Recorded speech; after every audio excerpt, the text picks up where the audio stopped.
The voice that stops you isn't theirs. It's yours. The one that says you're not ready, that what you're doing isn't good enough, that everyone else is better, faster, more deserving. That voice, it was built by repetition. Every failure, every criticism, every moment of doubt stacked silently into an internal script. And you've accepted it as truth. But it's not truth.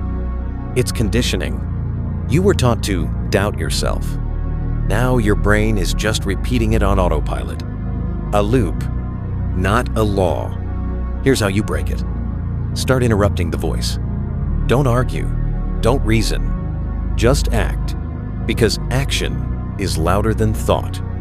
When you move, the voice loses power. When you speak, the echo fades.